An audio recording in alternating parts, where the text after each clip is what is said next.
Estamos no nosso segundo encontro. E qual era a nossa ideia, né? A gente vou usar uma palavra que eu acho que é mais forte, assim, para dizer o que a gente saiu daqui encantado. A gente saiu tão mexido daqui que a gente foi andando até aqueles que eu vi o Giovanni embora. Foi andando, você começou andando, eu te vi, eu estava lá na casa de Giovanni. Nossa, andando. Então, e tem uma coisa assim que eu acho que, porque eu estou nessa fala inicial, eu acho que está num momento de muita violência, né? Violência física, violência simbólica.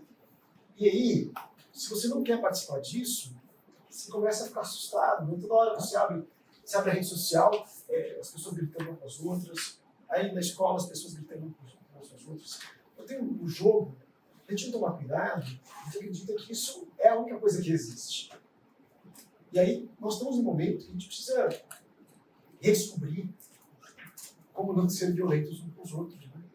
Eu acho que a melhor forma de a gente lutar contra a violência é ser delicado com as pessoas. É reconstruir os laços que nos permitem ser delicados com as pessoas. De certa maneira, é a gente voltar a procurar maneiras de estar juntos, de estar bem. Porque estar bem não é concordar, não é gostar dos mesmos livros. Porque a gente tem uma coisa meio assim, muito fechada, né, com os outros. Como assim você não gosta desse livro? Como assim você não gosta desse cara? E aí, o que é uma aldeia, né? Fantástica a ideia. A gente ficou falando muito sobre isso, sabe daqui, com a cabeça mil. O que é uma aldeia, né? É um espaço onde as pessoas estão juntas. Né? Elas são diferentes, elas estão juntas construindo algo.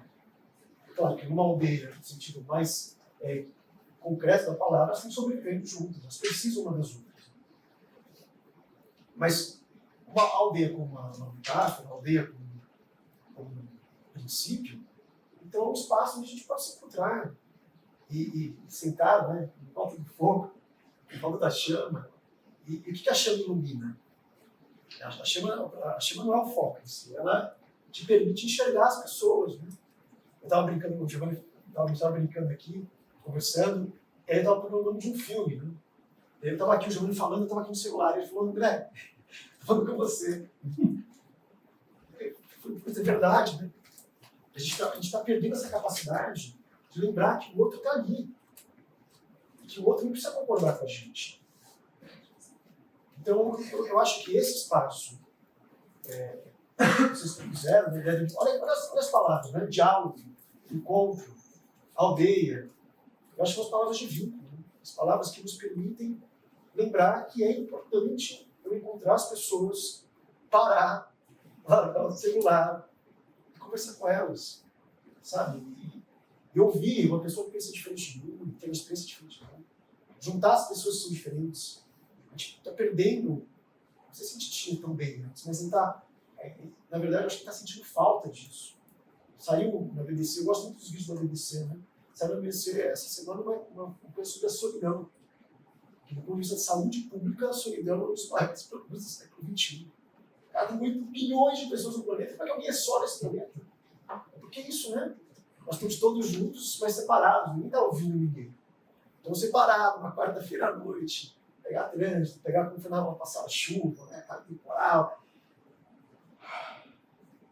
E sentar e conversar, eu acho que esse é o princípio desses encontros. Por onde nós vamos navegar, é isso. Não, quer dizer, claro que importa, mas não é o importante. O importante é a gente se encontrar. E a gente poder fazer isso agora, né? Claro, a ideia é um pouco dessa parceria com o seu amigo filósofo, a gente trazer algumas desculpas para a gente se encontrar, mas o foco anterior, qualquer coisa que a gente for falar hoje, ou falou na ano passada, é isso. Né? Então eu acho que talvez o grande objetivo desses diálogos a gente pode colocar que é como hoje a gente pode voltar a construir aldeias, onde as pessoas olhem e tenham carinho pelas outras, se respeitam. Porque está tudo muito louco, né? As pessoas estão conversando com as outras com patada. Não sabe o que está acontecendo, está levando patada. Como assim não gosta de Harry Potter? Como assim? Calma. Vou te ouvir, né, primeiro, deixa eu ver o que você gosta. Por que você está chateado? Como é do lado do Avatar, eu te vejo, né? Olha que forte isso. Então, estamos aqui nos vendo. Tem uma chama aqui que nos permite nos ver. Então, essa é, na verdade, um pouco nossa inspiração, que sai daqui no encontro passado, assim, alucinado, né? Pensando nisso. Eu acho que essa é a desculpa inicial. A gente se encontrar, parar e conversar. Para quem conhece a alegoria da caverna do Platão, você tem sempre os prisioneiros que estão presos na escuridão, que tem que ir na direção da luz. Vocês conheceram a alegoria da caverna? Mas vale a pena você prisioneiros numa caverna, acorrentados, presos, passaram a vida inteira olhando para a parede de uma caverna, traz eles uma fogueira, que eles não sabiam que era uma fogueira. Pessoas passavam entre a fogueira e a entrada da caverna, e esses objetos da fogueira projetavam no fundo da caverna sombras. Se você passou E a sua ali atrás. Né? Exatamente, como se fosse a minha vida. Se você passa a vida inteira olhando só para as sombras, e essa é toda a sua vida, você passa a julgar que a realidade é aquilo, né? Aquilo é a verdade. A história ela serve para dizer, então, que imagina que algum desses prisioneiros se solta, algum lance do acaso, e ele lentamente vai até os dessa semana que o Rafael ele se solta e avança para fora da caverna. O que acontece com ele? A primeira coisa terrível que acontece, ele percebe que ele não cruzou os olhos dele. Os olhos dele não é. A luz nunca de fato acessou os olhos dele. Os olhos dele não, na verdade, não cruzou nem as pernas dele, que estava preso no todo. Então, arrastar-se para fora das sombras em direção à luz da fogueira é doloroso. Né? Bom, essa metáfora que Platão conta para dizer o que é sombra, é a ignorância, o que é a luz, é o conhecimento. A saída da ignorância para o conhecimento é dolorosa, é terrível, mas esse cara finalmente sai, avança e chega a ver as coisas. É uma tragédia, na verdade, porque esse cara resolve voltar, ele é uma boa pessoa. Né? Ele chegou ao conhecimento, viu a luz, primeiro viu a fogueira, depois ele viu as coisas iluminadas, depois ele conseguiu ver o sol e falou: preciso avisar os camaradas presos e soltados, libertados. Ele volta feliz, movido pelo amor à verdade, por um lado, pelo amor aos parceiros dele. Quando ele solta os caras, ele fala: muito louco, aqui é a realidade. Então, falando que a realidade não é isso. E quem é ele para julgar e dizer que ele sabe mais do que a realidade do que eu mesmo? E ele insiste. Ele diz: não, me dá uma chance de mostrar para vocês o conhecimento. E lógico, a história é uma analogia para o pobre Sócrates, né? Uma metáfora para dizer o que o pobre Sócrates recebeu. Ele foi assassinado pelos amigos dele. Mas o que eu queria falar para vocês, na verdade, era a ideia da chama, né? A ideia da fogueira. Porque não só na alegoria da caverna, mas em toda a história da filosofia, a luz representa isso, a razão. Né?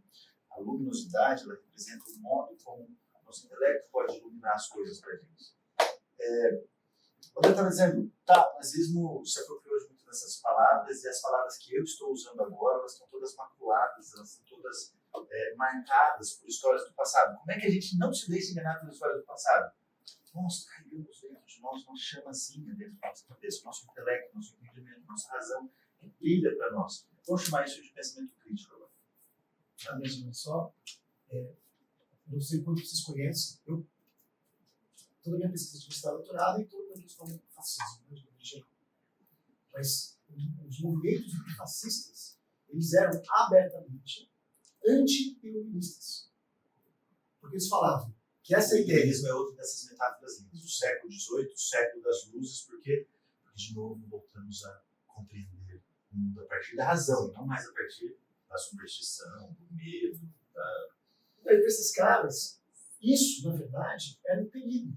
Porque se o indivíduo começa a querer fazer coisas pelas suas escolhas, porque ele enxerga o mundo como ele quer, ele vai enfraquecer o grupo. Olha que doideira, para nós é estranho isso. Nós temos uma cultura mais liberal, por isso que o nazismo é antiliberal. Né? Porque para eles, essa liberdade individual ela é perigosa. Porque o indivíduo, ao invés de fazer aquilo que ele nasceu para fazer, que é fortalecer a comunidade, fortalecer o coletivo, ele começa a ter projetos próprios. Então, o liberalismo, o iluminismo, eles são um perigo que deve ser estipado, deve ser destruído. Eles falavam isso abertamente. Então, essa coisa a fogueira deles é outra. A fogueira de queimados. Então, tem um jogo que essas palavras elas já tiveram muitos usos, tem ainda muitos usos. Né? Então, tem que limpá-las mesmo. Claro. E aí, então, bom, fazer uso do intelecto, fazer uso do entendimento é também virtude. A tradição filosófica distingue as virtudes morais, faça as virtudes da tolerância, da moderação, da coragem, da sabedoria, da generosidade, da solidariedade, etc.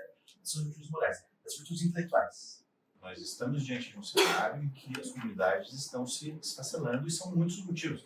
A urbanização, claro, né? Isso. Tem toda a razão. A urbanização, né, o fato de que as cidades geram um tipo de sociabilidade diferente, é um dos principais responsáveis por isso. Lógico que o modo como se deu a urbanização é super importante. A racionalidade da urbanização é diferente. A industrialização e o modo como se deu a industrialização é super importante. Mas tem também o fato de um certo tipo de declínio da religião, que é isso que o Nietzsche está dizendo quando ele fala. Um certo deslocamento do modo como a religião organiza as nossas vidas. Né? Isso já, é lógico, tudo é muito complicado, né? E a reascensão da religião nas periferias, das grandes periferias urbanas brasileiras, é um fato sobre o qual a gente vai precisar falar muito ainda, né? Porque o que a gente está tentando entender? Como é que as nossas comunidades se desagregaram e por que está cada vez mais difícil ter esse tipo de aldeia, comunidade virtual? Então, tá aí, esse é um dos fatos. Tem o fato da razão, da ciência também, né? Tudo misturado. O que a gente tem aí? Um monte de diagnóstico terrível, né? O Nietzsche é conhecido, embora ele negue isso, ele é conhecido como nihilista, você conhece a palavra? Ou seja, não vai dar certo. Nada faz sentido, não vai funcionar. Os valores todos se perderam, a gente não consegue. O Nietzsche não é esse cara, mas ele é tratado frequentemente como esse cara. É o reducionismo. Isso. É um tipo de reducionismo injusto, eu diria. Ok. Mas ele deu margem para isso. Aliás, boa Sim. parte das confusões Ele que se andou fazem a apontando. respeito do Nietzsche, ele Dá um espacinho. ele gostava de provocar. Ele gostava de provocar, e aí não dá para dizer que ele não deu margem, né? Não é tão santo. Não pode nada, reclame de tudo. O que eu tenho que fazer? Reclame, vai, Isso. questione. Bom, mas assim, vejam. Essas são as condições para a gente identificar, diagnosticar as dificuldades para uma comunidade virtuosa. Mas a gente tem os elementos positivos, eu digo, quais são as condições positivas para que a gente consiga criar comunidades virtuosas? Veja, não dá para ensinar a virtude, ou pelo menos é muito difícil fazer, mas dá para aprender. E a gente falou a respeito do exemplo da família, o exemplo da igreja, o exemplo da... Agora, tem uma maneira de fazer isso, que é eu conversando aqui com a Peter todo dia. Tem o caso do professor, que é o cara que fala com 30 pessoas, né, todo dia, em uma sala. Tem o caso do pastor, ou do padre, que fala com 100 pessoas ou 200 pessoas, às vezes, nesses cultos gigantescos, milhares de pessoas de uma só vez. Agora, o que a gente vai identificando nesses casos, especialmente no nosso mundo, no mundo do capitalismo, é que esses caras têm uma coisa em comum. Tem outros tipos desse cara. Esse cara é um líder. O líder, ele tem essa capacidade de se mostrar a um grande número de pessoas como representante de um certo grupo de virtudes. Quais são essas virtudes? Depende do líder, depende da comunidade, depende do contexto, depende da área em que ele atua. Então, o que a gente vai querer refletir com vocês a respeito disso? Então, veja, isso aqui tudo que a gente fez, a gente está colocando a base para a gente pensar, para a gente falar. Por que a gente está falando sobre líderes e comunidades virtuosas? O líder é essa condição positiva para que a gente possa criar uma comunidade. Vocês perceberam? Porque, assim, esse é o paradoxo. As comunidades, elas nasciam, na história da humanidade, elas nascem naturalmente, organicamente, elas brotam e as comunidades estão lá. A gente está nesse momento de desagregação. Vocês têm só um André. A gente está no momento de desagregação, então a gente precisa fazer um movimento artificial. Tem que fazer um movimento artificial. A gente vai precisar ativamente criar essas comunidades. O líder é esse candidato. E o Giovanni trouxe uma palavra que também é muito usada, que é a palavra orgânico. É legal de entender melhor essa palavra, porque o Giovanni usou agora a ideia de orgânico e oposição artificial. Tá? Então, o que seria o orgânico? O orgânico nasce naturalmente. Poxa, como assim?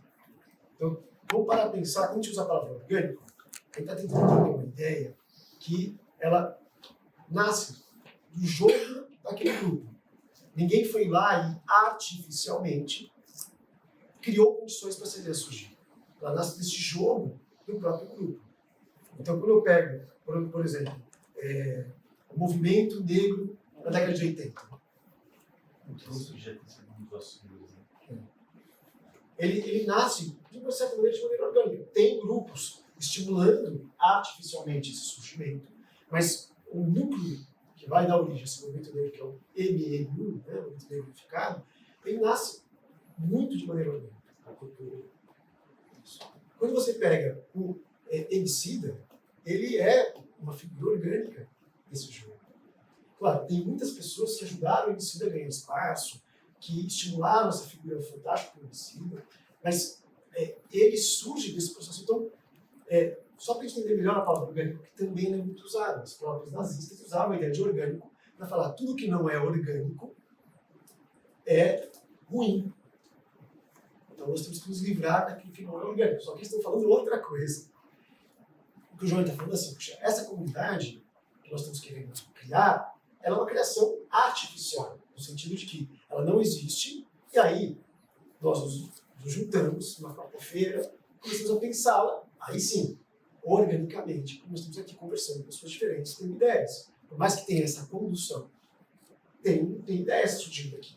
Agora, nesse jogo, aparece a figura delicada, complicada e interessante do que é um líder. Então, a gente queria começar a chegar hoje. Né? O que a gente fez, assim, veja, esse é um trabalho infinito. Recentemente, veja, o primeiro cara que fez catálogo de virtudes foi o Aristóteles. Né? O catálogo de virtudes, uma lista. E assim, só que é tudo muito bem estruturado. Né? Então você tem, a virtude é sempre alguma coisa que está no meio de dois excessos. A gente falou um pouquinho sobre isso na última aula, por exemplo, o que é a coragem? A coragem é o meio entre o cara que é excessivamente corajoso e vira um vicioso de corajoso, porque ele é um maluco, e o covarde, o medroso. Né? Então, se você conseguir andar no meio, veja, de novo a ideia da balança, né? Se você conseguir equilibrar essas duas coisas, você está na virtude. Esses catálogos da virtude estão um pouco em moda. Um dia, quem sabe, a gente vai conseguir falar a respeito desses catálogos de virtude, porque eu tenho falado para vocês a respeito de Aristóteles, não à toa. Né? Nos últimos 50 anos, Aristóteles voltou com tudo como o nosso modelo de pensamento ético. Então, a gente tem uma série de novos catálogos de virtudes, né, que tem uma estrutura muito interessante e que ajudam o nosso discernimento a encontrar o que a gente quer procurar, em que líder e de que maneira. O que a gente fez hoje é começar um pouquinho na prática, sem catálogo, mas a partir da observação de alguns líderes, fazer o nosso teste, o nosso treino de discernimento. Olhar para alguns líderes e falar, e aí, o que a gente tira daqui em termos de virtude e serviço? Esse é o poder da comunidade. Porque não tem como a gente usar o nosso discernimento para tudo. A gente precisa contar com o poder da comunidade, de ele também me inspirar em coisas boas. Porque a comunidade certamente vai me inspirar em coisas que eu não gostaria que ela me inspirasse. Ela vai me formar. Quando eu disse que nós somos o fruto do nosso tempo, era disso que eu estava falando. Né? A gente absorve. Agora, lógico, aí, quando você chega na cidade que vocês estão, aí chega a hora de fazer a crítica de si mesmo. Né? Porque vocês já se tornaram alguma coisa como resultado dos valores que vocês absorveram sem que vocês quisessem absorver. Agora vem a hora de fazer a crítica a si mesmo. Talvez uma das coisas mais difíceis disso é que tem algumas coisas que vocês não têm que aceitar em vocês mesmos. Né? E aí lidar, né? Como um jardim que a gente falou na última aula. Né? Assim, algumas coisas vão crescer na gente, mas a gente vai continuar crescendo. Umas a gente aceita, outras a gente corta, outras a gente deixa bonita. Né? Mas não tem jeito. Né? Vamos começar a brincadeira. Vamos lá. Então, deixa eu ver se eu só fazer isso. Olha que jovem simpático. Esse menino estava numa sala de aula, com 6 anos de idade. Imagina, 6 anos de idade, a professora está contando historinhas e tal, no Canadá. E a professora falou assim, puxa, a mortalidade infantil na África é muito alta. Ele, puxa, assim, não, mas por que as crianças morrem lá? É porque elas bebem água suja. Eu falei, mas por que eles não vão até a torneira e pegam água limpa? 6 anos, eles não conseguem entender ainda que muitas comunidades, não só na África, mas no planeta, não têm água limpa. Ele ficou assim, alucinado com aquilo. E a professora estava apresentando um trabalho de uma organização que que, com $75, fazia poços artesianos em lugares que não tinham poços artesianos. O que aconteceu? 6 anos. Chegou em casa e falou: mãe, você me dá $75? Aí a mãe perguntou por quê, me contou a história. 6 anos. Falou: você quer $75?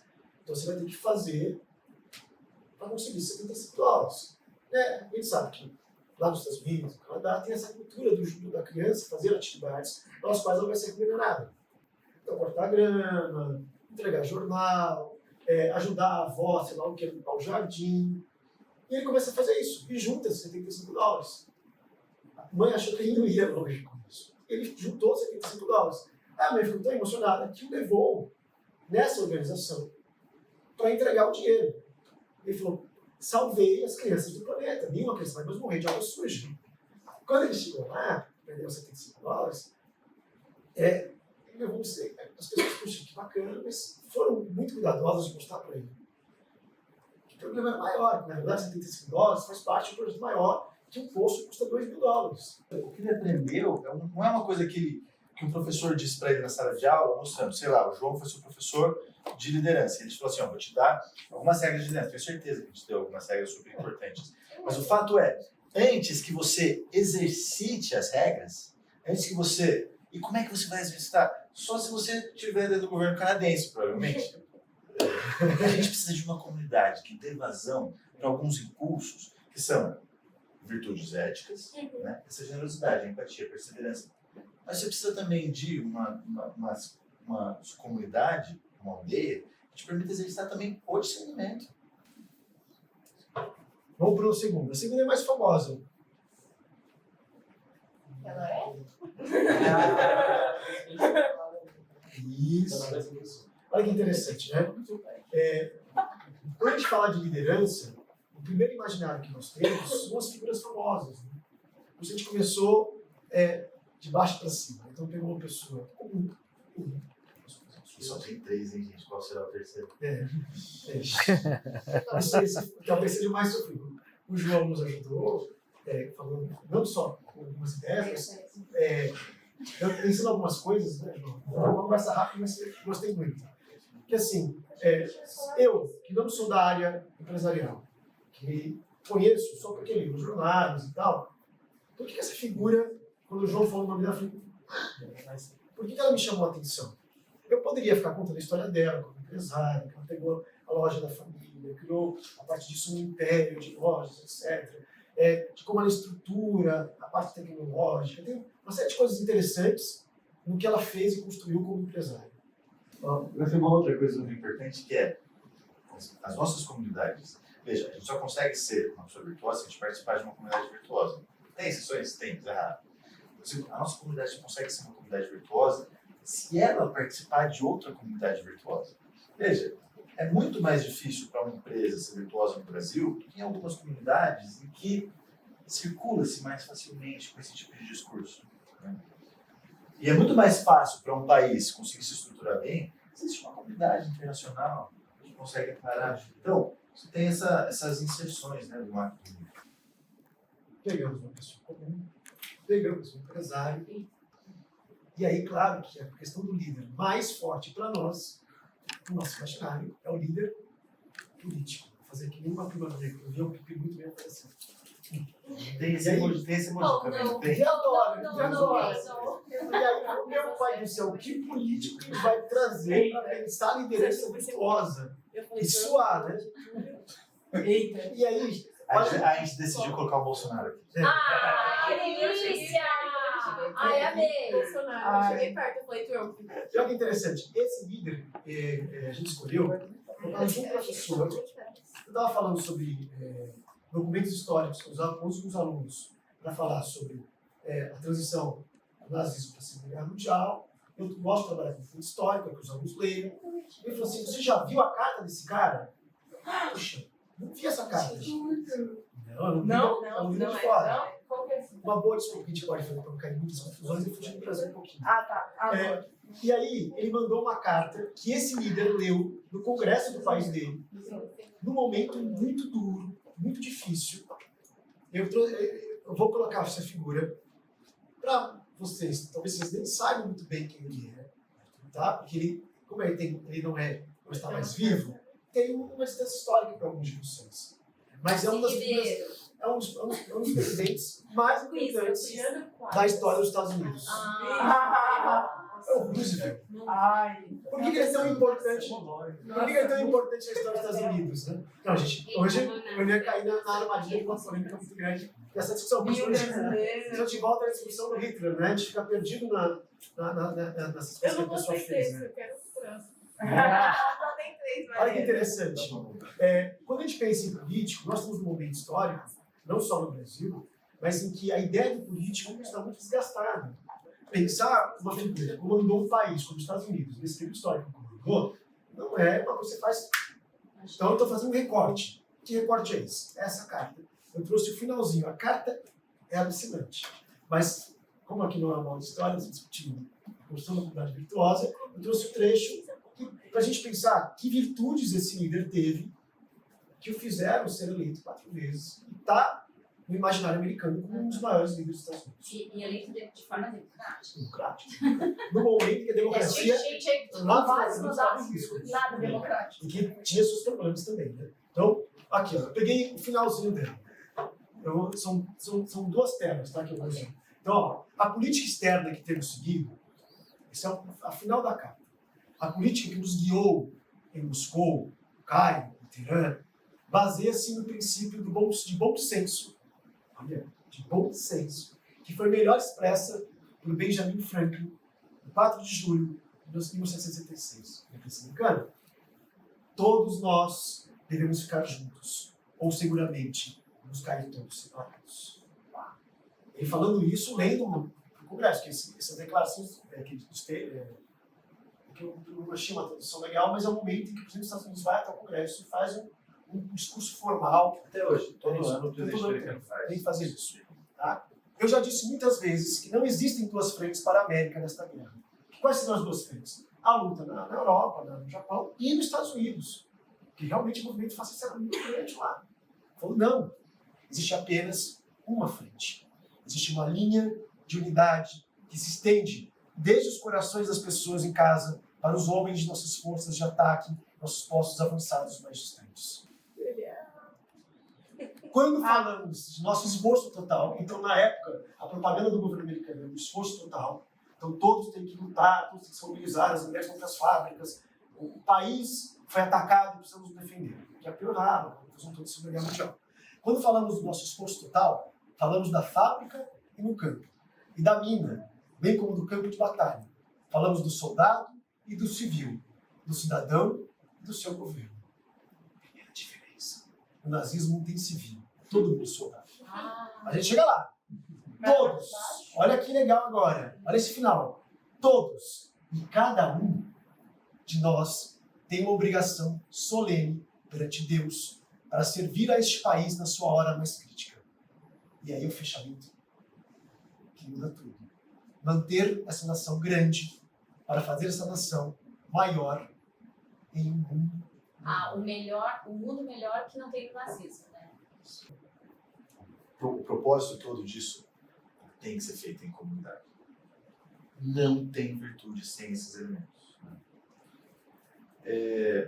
Agora, como é que se faz uma aldeia? Né? Como é que se cria uma comunidade virtuosa? Eu acho que não é por meio da reflexão, da razão, de ficar pensando e refletindo.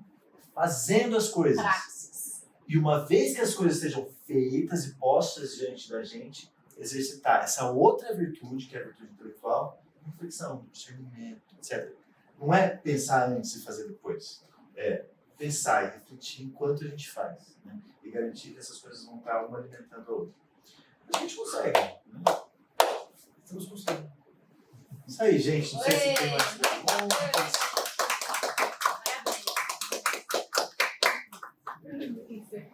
Muito legal.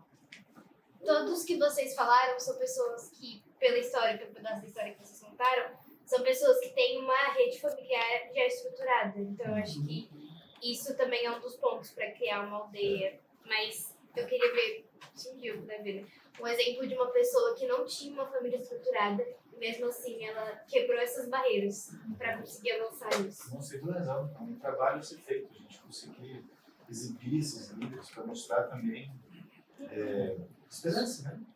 Quem faz, sabe quem fala muito sobre isso? O Emicida, o Mano Brown. Eu pensei Famoso. neles também. O Brown fala muito disso. Né? Ele é próprio, um filho de mãe solteira, sozinho, uma mãe que o criou, o inspirou permanentemente. Parabéns. Obrigado, gente. Do nada, menina, o fato